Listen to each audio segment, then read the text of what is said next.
Ils incarnent à eux seuls les deux âmes de la Renaissance italienne, et leur rivalité légendaire a sculpté le visage de l'art occidental.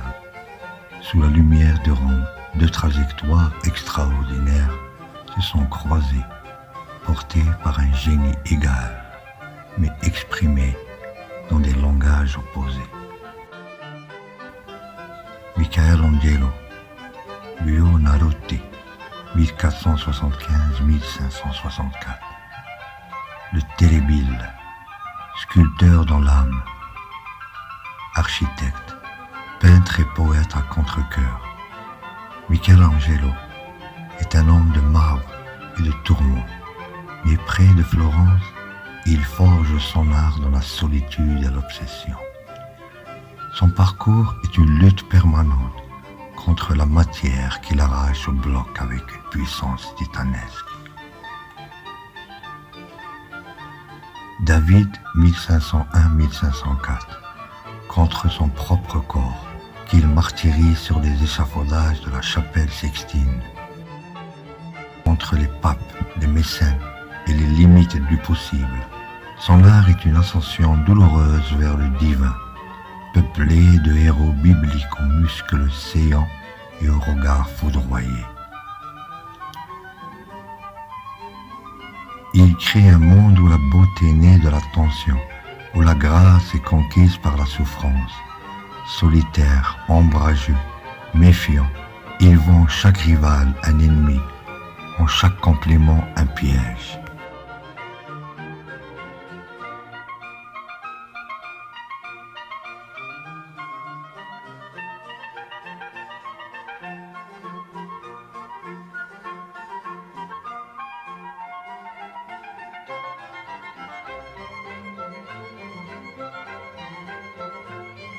Raffaello Sanzio, 1483-1520.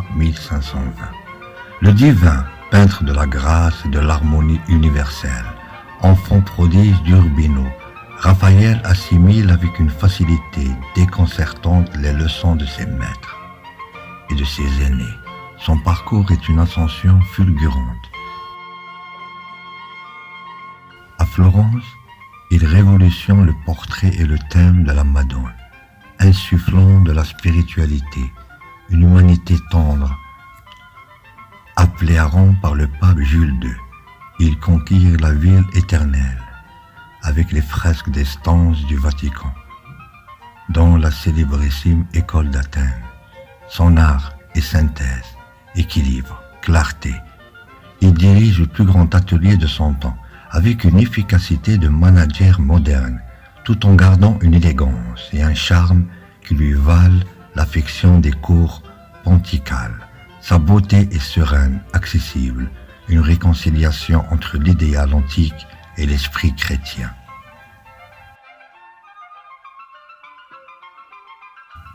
Leur opposition est devenue mythique, le travailleur solitaire contre le chef d'atelier courtois, la terribilità contre la grâce, la lutte contre l'harmonie, le génie torturé contre le talent apollinien. Michelangelo accuse Raphaël de lui voler ses idées, de séduire les puissants par des manières trop douces. Raphaël admire et craint son aîné, tout en traçant résolument sa propre voie, faite de synthèse et d'équilibre. Pourtant, au-delà des antagonismes, ils partagent une même époque, une même ville et une même quête absolue de la beauté comme expression du vrai. Cette rencontre imaginaire tente de donner voix à ce dialogue impossible, à ce face-à-face entre deux sommets, qui, bien que distincts, dessineront ensemble le ciel de la Renaissance.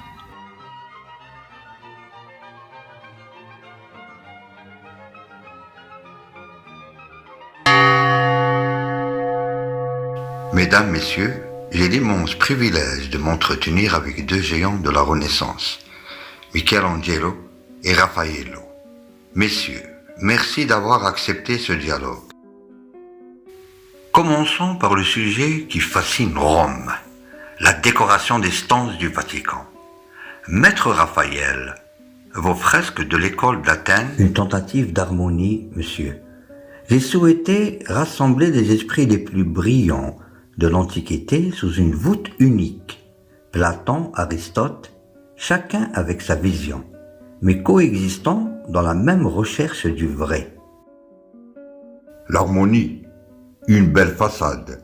Mes personnages à la chapelle Sixtine, eux, luttent. Ils aspirent, souffrent, chuchotent parfois, comme la vie. Précisément, cher Michel-Ange.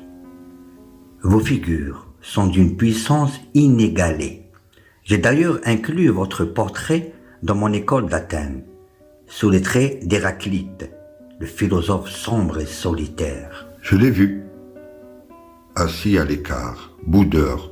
Vous pensez donc me comprendre? La rivalité entre vos écoles est célèbre. Maître Michelangelo, on dit que vous accusez Maître Raphaël de... De vol? Non, d'inspiration trop aisée. Moi, je taille la pierre, je lutte avec le marteau, avec la paroi, avec mon propre corps qui se brise sur l'échafaudage. Lui, il dessine des anges gracieux. Tout lui sourit, même les cardinaux. La grâce n'exclut pas le labeur, Michelangelo. Je dessine et redessine. Mais je crois que la beauté doit aussi apporter une sérénité à celui qui la contemple. Votre vision est titanesque. La mienne cherche peut-être davantage l'équilibre. L'équilibre. Dieu n'est pas équilibre. Il est foudre et tourment. Regarde mon jugement dernier qui viendra. Ça ne sera pas une conversation polie entre philosophes. Deux visions du divin donc. Peut-être deux facettes d'une même vérité. Michelangelo montre la puissance du Créateur et le drame du salut. Je tente, humblement, de montrer la perfection vers laquelle l'âme aspire. Ça s'appelle Sixtine, est une montagne à gravir. Mes stances seraient-elles des palais où se reposer après l'ascension? Tu as de belles paroles, Sanzio. Trop belles. Mais ton Isaïe à Sant'Agostino, il a une force, une vraie. Venant de vous, c'est... J'ai étudié vos prophètes, leur terribilité. J'ai tenté de... De l'apprendre, je sais. Bramante m'a dit que tu te faufilais dans la chapelle pour copier mes figures, avant que je ne détruise les cartons. L'admiration n'est pas un vol. Vous avez ouvert une voie. Je sais d'en tracer une autre. Parallèle peut-être, mais différente. Rome est assez grande pour deux visions, non? La pierre est dure, Raphaël. La vie aussi. Ta facilité, elle mérite. Mais ton dernier travail, il a du poids. Peut-être deviendras-tu plus qu'un joli faiseur de Madone. Pensez-vous que la postérité vous rapprochera? La postérité fera ce qu'elle voudra. Moi, je dois retourner à mon échafaudage. La poussière de plâtre est plus honnête que l'encens des courtisans. Vous voyez, même dans le dédain, il donne une leçon. Il a raison sur une chose. Il ne triche pas. Avec lui, tout est vérité, même la colère. Et c'est peut-être là sa plus grande œuvre. Et la vôtre, maître? Peut-être de montrer que la vérité peut aussi revêtir un visage paisible. Adieu, monsieur. J'ai moi aussi des croquis à terminer.